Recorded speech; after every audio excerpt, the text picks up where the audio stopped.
warahmatullahi wabarakatuh. Waalaikumsalam warahmatullahi wabarakatuh.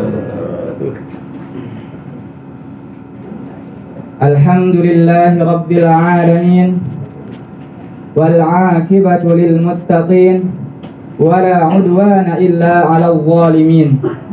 Ashhadu an la ilaha illallah wahdahu la syarika lah wa ashhadu anna Muhammadan 'abduhu wa rasuluh. Rabbi shrah li sadri wa yassir li amri wahlul 'uqdatam min lisani yafqahu qawli. Amma ba'du. Puja beserta puji syukur kita kehadirat Allah Subhanahu wa taala yang telah memberikan kita beribu-ribu nikmat. Nikmat sehat kita sebelum nikmat sakit kita, nikmat sempat kita sebelum nikmat tidak sempat kita, sehingga kita dapat merasakan awal bulan Ramadan yang insya Allah berbarokah ini. Alhamdulillah. Kedua kalinya tak lupa kita layangkan sholawat berserta salam kita kehadirat junjungan alam besar Muhammad sallallahu alaihi wasallam. Allahumma salli wa sallim wa barik alaihi. Sebuah hadis mengatakan Rasulullah sallallahu alaihi wasallam bersabda, "Al-bakhilu man dzukirtu indahu falam yusalli alayya." Orang yang pelit adalah orang yang ketika namaku disebut namun dia tidak bersalawat kepadaku. Shallu ala nabi. Allahumma shalli wa sallim wa barik alaihi. Baiklah hadirin hadirat sekalian, mengisinya saya pada sore hari ini pengganti dari Ustadz Haluk. Insyaallah Ustadz Haluk berhalangan karena beliau pulang. Ditunjuklah kami untuk mengisi pada sore hari ini. Baiklah, saya akan memulai dengan sebuah ayat Al-Quranul Karim yang berbunyi, Bismillahirrahmanirrahim. Mathalul ladzina yunfiquna amwalahum fi sabilillah kamathali habbatin ambatat sab'a sanabila fi kulli sumbulatin mi'atu habbah. Wallahu yudha'ifu liman yasha'. Wallahu wasi'un alim. Perumpamaan orang yang mengimpakkan hartanya di jalan Allah ibarat sebutir biji yang menumbuhkan 7 bulir, dan dari setiap bulir tumbuh 7 biji. Allah melipat gandakan bagi siapa yang dia kehendaki. Allah maha luas lagi maha mengetahui. Mengutip dari sebuah hadis bahwa manusia dibagi menjadi 6 golongan. Bahwa amal dibagi menjadi 4 golongan dan manusia dibagi menjadi 4 golongan. Apa saja yang 6 golongan tersebut? Apa saja amalan yang 6 tersebut? Yang pertama adalah 2 amal yang mewajibkan dan 2 amal yang seimbang. 1 amal yang memperoleh 10 kebaikan dan 1 amal yang memperoleh 700 kebaikan. Apa 2 amal yang mewajibkan tersebut? 2 amal yang mewajibkan adalah barang siapa yang mati dalam keadaan beriman tanpa menyentuhkan Allah Subhanahu wa taala, maka tempatnya di surga selama-lamanya. Dan yang kedua adalah barang siapa yang meninggal dalam keadaan menyentuhkan Allah, maka tempatnya adalah neraka selama-lamanya. Lalu selanjutnya 2 amal setelahnya, 2 amal yang sama, yang seimbang. Apa dia? Ketika kita berniat untuk membuat kebaikan, maka kita diberi satu pahala. Kita berniat saja belum mengerjakan kebaikan tersebut, kita sudah diberikan pahala.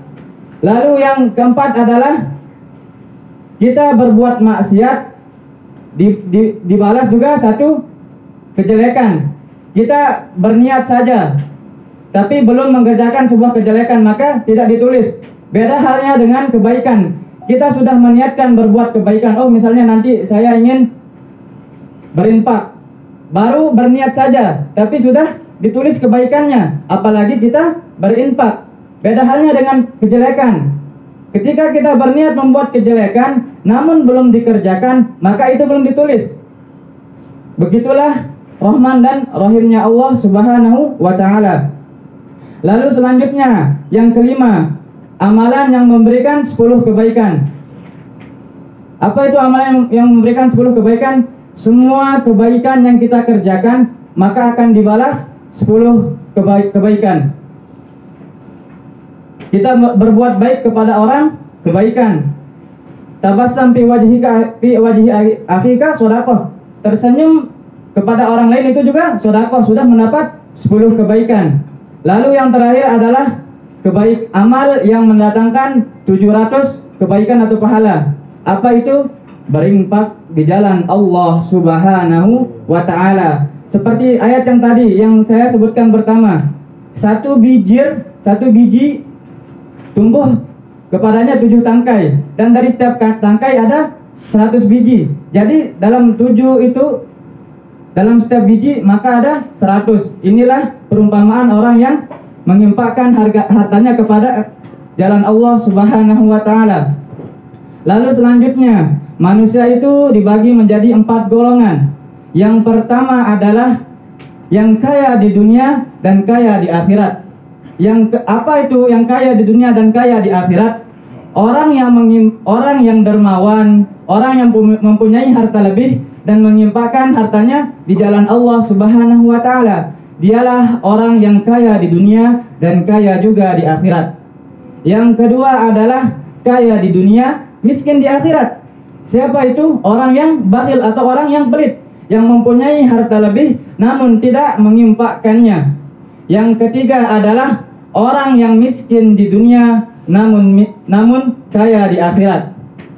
Ini adalah orang-orang yang berkecupan harta. Miskin di dunia namun tidak membuat dia miskin di akhirat.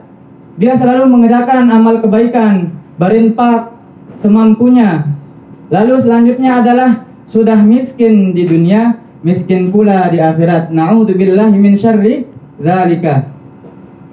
Kita tidak mau miskin di dunia dan miskin pula di akhirat. Ini sungguh orang yang merugi.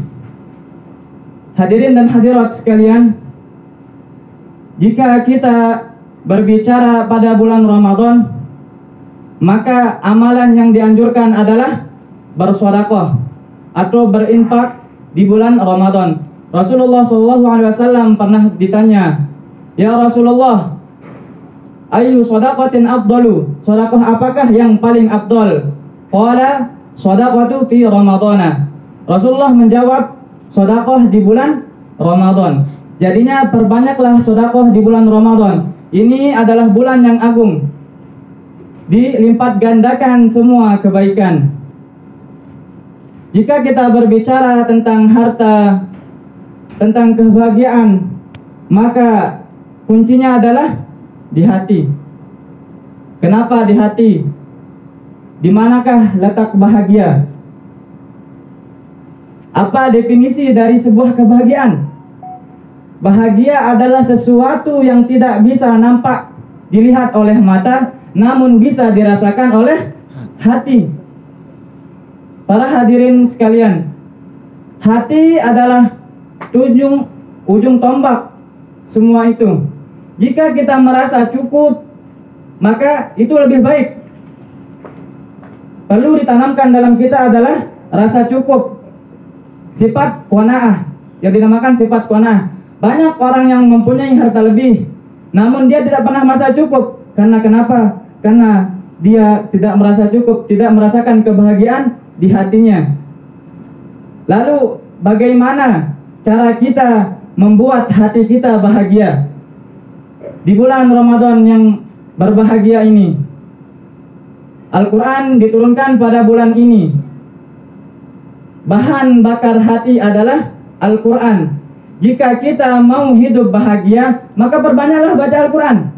Mumpung ini bulan Ramadan, mari kita perbanyak tilawatil Quran, karena Al-Quran adalah bahan bakarnya hati. Rasulullah SAW bersabda, Di dalam jasad itu adalah ada sebuah gumpalan daging. Jika baik daging tersebut, maka baik pula jasad tersebut atau tubuh tersebut. Namun jika daging tersebut rusak, maka rusak pula jasad tersebut. Ala wahyal qalbu. Apa itu? Itu adalah hati. Jadi semuanya berawal dari hati kita.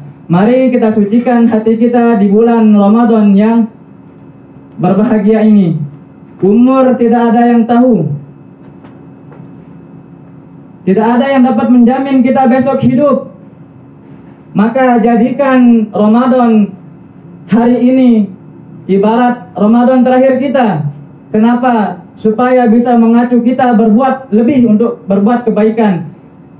Anggap ini adalah Ramadan terakhir kita untuk memacu kita dalam berbuat kebaikan. Di bulan Ramadan ini juga disebutkan bahwa Ramadan juga Syahrul Istighfar, bulannya meminta ampun. Jangan pernah minder dengan Allah Subhanahu wa taala. Oh, saya pernah bermaksiat ini, bermaksiat itu. Apakah tobat saya diterima? Jangan. Selalu berhusnuzonlah kepada Allah. Sebuah hadis mengungkapkan bahwa Nabi SAW bersabda, "At-taibu minadz-dzambi kama la dzambalahu." Orang yang bertaubat dari dosa seperti tidak mempunyai dosa. Jika kita mengkaji la dzambalahu, kenapa tidak la dzunubalahu? Dalam bahasa Arab ada mufrad dan juga jamak. Tapi di sini digunakan adalah yang mufrad, yang satu, la dzambalahu, bukan digunakan la dzunubalahu. Kenapa? Satu dosa pun tidak ada, apalagi banyak dosa. Itu perumpamaan orang yang bertobat di jalan Allah. Orang yang bertobat kepada Allah. Innallaha yuhibbut tawwabina wa yuhibbul mutatahhirin. Sungguhnya Allah suka orang yang bertobat kepadanya. Hadirin sekalian, saya berpesan untuk diri saya dan juga hadirin sekalian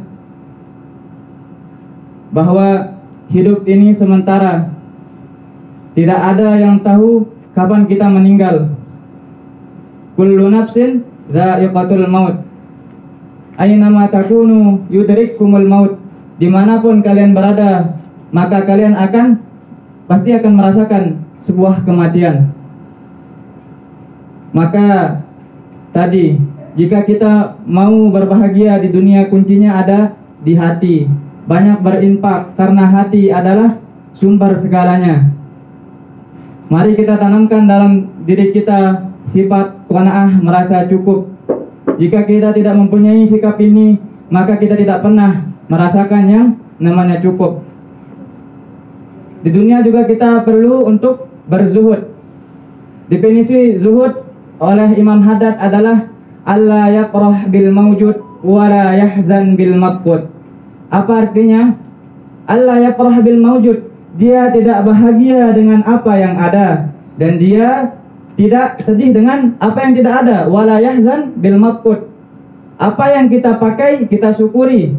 Apa yang tidak ada, ya sudah, jangan dipikir pusing, itu barang yang tidak ada. Zuhud bukan berarti melarat, bukan berarti miskin, tapi kita mensyukuri apa yang Allah telah berikan kepada kita. Allah yafrah bil mawjud wa la yahzan bil mafqud. Dia bahagia, dia tidak bahagia dengan sesuatu yang ada, dan tidak pula bersedih dengan apa yang tidak ada. Mungkin cukup sekian.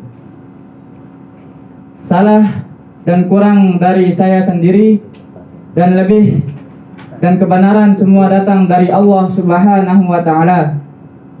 Wassalamualaikum warahmatullahi wabarakatuh. Waalaikumsalam. Amin. Alhamdulillah. Jadi kita